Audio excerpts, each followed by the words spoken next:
Good morning students. How are you?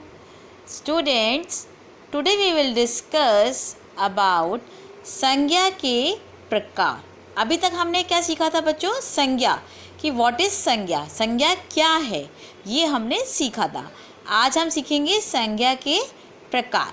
संज्ञा के 3 भेद होते हैं। फर्स्ट है व्यक्तिवाचक संज्ञा यानी कि प्रॉपर नाउन। जिस नाम से किसी विशेष प्राणी, व्यक्ति, वस्तु अथवा स्थान की जानकारी हो उसे व्यक्तिवाचक संज्ञा कहते हैं। अब देखिए बच्चों, इसमें व्यक्तिवाचक संज्ञा में क्या होता है कि इसमें मैं एक शॉर्ट में बता देती हूँ आपको कि इसमें एक व्यक्ति है। जैसे व्यक्ति तो हर कोई होता है, प्राणी है वो हर कोई है, जो सांस लेता है वो प्राणी है। पर यहाँ पर जो है हम किसकी बात कर रहे हैं? कृष्ण जी की। तो कृष्ण जी क्या है, हम हर किसी को तो कृष्ण नहीं कहते ना, कि प्राणी है तो हम उसको हर प्राणी को कृष्ण जी कह दें। तो ये क्या है? स्पेशलिटी है उनकी, यानी कि विशेष है वो। तो विशेष बात में वो क्या है? व्यक्ति तो हैं पर वो विशेष हैं। ऐसे ही स्वामी विवेकानंद जी हैं। तो स्वामी विवेकानंद भी हम हर एक को नहीं कहते, हम किसी एक प्रॉपर पिक्चर जो है उनको हमने स्वामी विवेकानंद की पिक्चर है ये, ठीक है। ऐसे ही वस्तु के लिए अगर हम कहें कि वस्तु तो है, संज्ञा में क्या होता है? वस्तु होती है। पर इसमें क्या है? रामचरितमानस बुक है पर उस पर रामचरितमानस लिखा है। तो हम हर बुक का नाम तो रामचरितमानस नहीं रखते ना।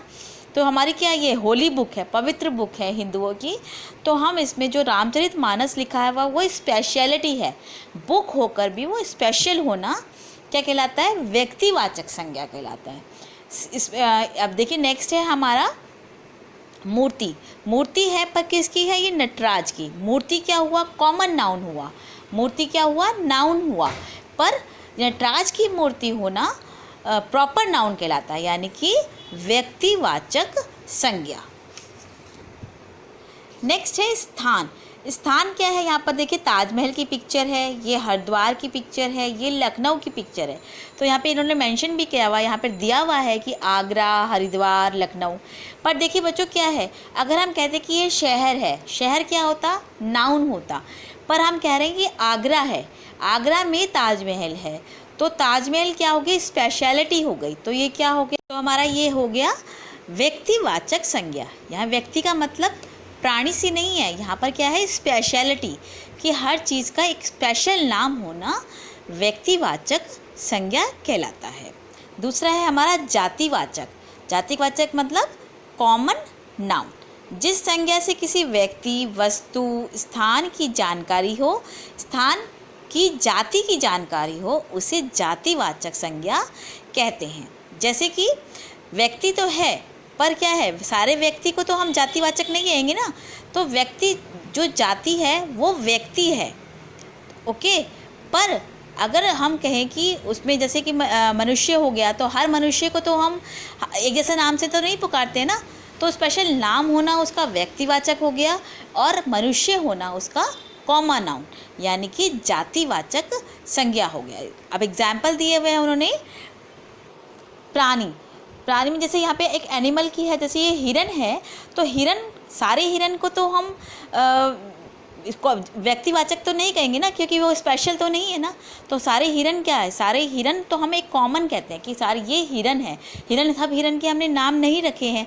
तो अगर हम किसी चीज़ का नाम रखते हैं तो वो व्यक्तिवाचक हो जाता है। पर अगर हम कहते हैं कि वो कॉमन है, कि सारे हिरन ही हैं, तो हम सबको हिरन से ही पुकारते हैं, तो वो जातिवाचक हो जाता है। ऐसे ही लड़की है, तो लड़की क्या है? कॉमन है, कि हर लड़की या इस संसार में क्या है? लड़की या लड़का या यही तो होते हैं। 2 प्राणी होते हैं, मनुष्य होते हैं। तो लड़की है तो सारी लड़कियों को तो हम सेम नाम से नहीं पुकारते। तो इसीलिए ये भी क्या हो गया? जातिवाचक, कि जाति क्या हो गई इसमें? लड़की होना, कि लड़की है तो वो जातिवाचक है, कॉमन नाउन है। नेक्स्ट है हमारा वस्तु क्या है? यहाँ पे जैसे तलवार है, तो तलवार भी क्या हो गई? कॉमन हो गई। हमने हर तलवार का नाम तो नहीं रखा है ना। ऐसे ही टीवी है, टीवी का चाहे ब्रांड हो, वो अलग अलग कंपनीज़ के हों, पर हम उसको क्या कहते हैं? कहते तो टीवी ही है ना।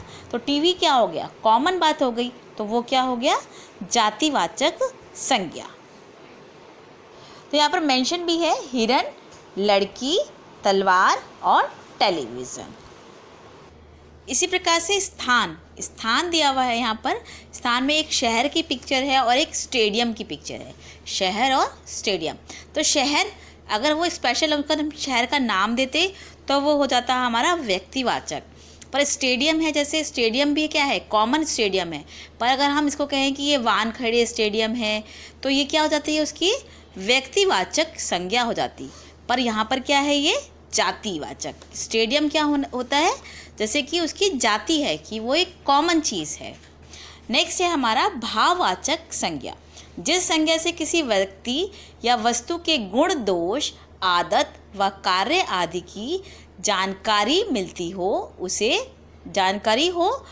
भाववाचक संज्ञा कहते हैं। भाव मतलब जैसे एक्सप्रेशंस, कि वो चीज़ क्या है, अच्छी है, बुरी है, खट्टी है, मीठी है, हम इसको प्यार करते हैं या नफ़रत करते हैं, क्रोध करते हैं, तो ये सब क्या चीज़ें हमारी भाव हैं, जिसको हम किसी चीज़ से तोल नहीं सकते हैं कि वो कितना गुस्सा है, कितना मीठा है, पर मीठा है बस इतना हम कहते हैं ना। हम उसको तोलते तो नहीं है कि हम उसको एक तराजू लें और उसको तोलना शुरू कर दें कि वो कितना मीठा है, तो हम उसको तोल नहीं सकते। तो ये सब चीज़ें क्या होती हैं, हमारी भाव, यानी कि एब्स्ट्रैक्ट नाउन होती है, भाववाचक संज्ञा होती है। तो इसमें क्या है, फर्स्ट एग्जाम्पल है आपका कार्य। कार्य में क्या है, ये पिक्चर गिवन है, आपको पिक्चर दी हुई है, जिसमें क्या है, क्रोध को बताया जा रहा है कि पापा जो है वो बच्चे पर गुस्सा कर रहे हैं, क्रोध कर रहे हैं। ऐसे ही एक व्यक्ति जो है दूसरे व्यक्ति को कुछ दे रहा है, तो उसको पर क्या है, उसको दया आई, उसकी गरीब की सहायता कर रहा है, तो वो उसको अंदर दया है। दया मतलब मर्सी होना, तो दया होना क्या है, उसका भाववाचक संज्ञा है। भाव मतलब उसको हम एक्सप्रेस नहीं कर सकते हैं कि उसको हम कितना दयालु है या कितना क्रोधित हैं। नेक्स्ट एग्जाम्पल है आपका आदत में क्या है, माँ एक बच्चे को प्यार कर रही है, तो प्रेम और यहाँ पर क्या है, लालच। उसको रोटी दिखी तो उसको लोमड़ी को, तो वो उसको लालच में खाने के लिए आ गई। तो लालच को भी और प्रेम को भी ये एक एग्जाम्पल है जो भाव को दर्शाते हैं, जिसको हम कभी नाप नहीं सकते। नेक्स्ट हमारा गुण में देखिए, बच्ची एक नमकीन चीज़ खा रही है और एक बोल में, यानी कि एक कटोरी या बर्तन में मीठी चीज़ यानी रसगुल्ले रखे हैं, तो वो मीठे हैं। मिठाई को हम कैसे नापते हैं, मिठास से। और ये तो नमकीन और मिठास दोनों चीज़ें क्या हो गई, भाववाचक संज्ञा हो गई हमारी। ये क्या है, सिर्फ इनमें भाव हैं, इनको हम तोल नहीं सकते, नाप नहीं सकते हैं। तो सार संक्षेप क्या है, नाम को ही संज्ञा कहते हैं, विशेष प्राणी, वस्तु, स्थान को व्यक्तिवाचक संज्ञा कहते हैं। जिस व्यक्ति, वस्तु, स्थान से पूरी जाति का बोध हो वह जातिवाचक संज्ञा होती है। जिस संज्ञा से भाव, अवस्था, दशा की जानकारी हो वह भाववाचक संज्ञा है। ओके स्टूडेंट्स, तो हमने बच्चों आज हमने सीखे हैं 3 प्रकार की संज्ञा, भाववाचक, जातिवाचक और व्यक्तिवाचक। अगर हम इसको सिस्टमेटिक जैसे हमने सीखी, हम कहें कि व्यक्तिवाचक, दूसरी है जातिवाचक और तीसरी है भाववाचक संज्ञा। इसकी एक एक्सरसाइज है पेज नंबर 30 पर। तो क्या है, जिन रिक्त स्थानों में संज्ञा शब्द भरकर वाक्य पूरे कीजिए। मेरा नाम, आप अपना नाम लिखेंगे इसमें, मेरा नाम डैश है, नाम लिखिए सब अपना अपना इसमें। मैं मुजफ्फरनगर में रहता हूँ। मेरे विद्यालय में 20 कमरे हैं। मेरी हिंदी की पुस्तक दिव्य भारती है। इसके लेखक का नाम रामेश्वर प्रसाद है। मेरी प्रधानाचार्य, यहाँ पे हमारी क्या है, मैडम है ना, हमारे सर नहीं है ना, तो मेरी, यहाँ पर हम क्या करेंगे इसको,